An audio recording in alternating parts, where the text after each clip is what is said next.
ידעתם שאפשר לגלות חוסרים באבץ דרך בדיקת דם של אלקליין פוספטאז או ALP, אנזים שנבדק באופן שגרתי בתפקודי כבד, וכאשר הוא מתחת ל-70 אפשר להסיק שיש חוסר באבץ.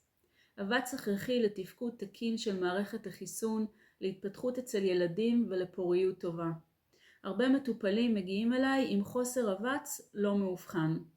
לצערי זה מידע שרוב הסיכויים שכרגע לא תקבלו במערכת הבריאות המוסדית. רוצים לשמוע עוד על איך להשתמש בבדיקות דם באופן שבאמת מועיל לעתיד הרפואי שלכם? ארחיב בווידאו הזה.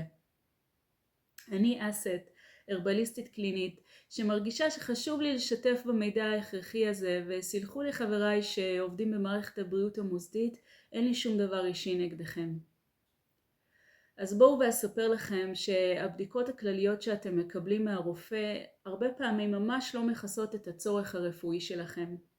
כלומר, מטופלים מגיעים אליי לאחר שעשו בדיקת דם תקופתית דרך הקופה, עם הרבה חוסרים של בדיקות שעל פי המצב הבריאותי שלהם היה הכרחי שיבצעו אותן. אומרים להם הכל בסדר ושולחים אותם הביתה.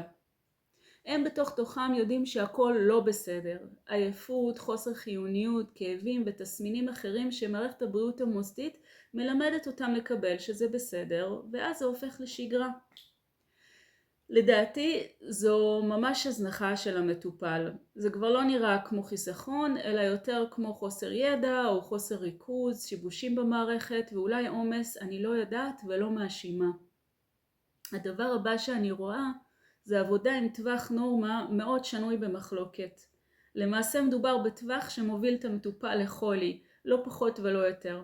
תארו לעצמכם שהייתם מסוגלים לקרוא את הבדיקות שלכם באופן שיכול להעביר את העתיד לבוא ולמנוע את הלא רצוי.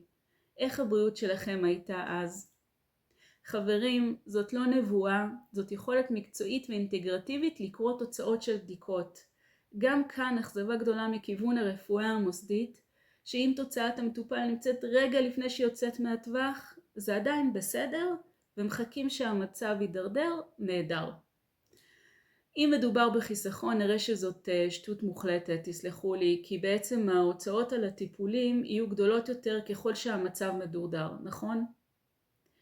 אני יכולה להגיד לכם ככה מידע פנימי, שהרבה מטפלים ברפואה הטבעית יודעים להציע את הבדיקות הרצויות עבורכם על פי תשאול, וגם יודעים לקרוא מדהים תוצאות של בדיקות ולהבחן מה מתרחש בגופכם, כולל חוסרים שניתן לזהות דרך בדיקות אחרות, כמו הדוגמה שנתתי בתחילת הסרטון.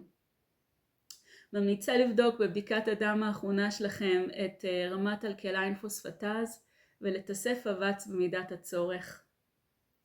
לבינתיים מברכת ברפואה שלמה ונתראה בווידאו הבא.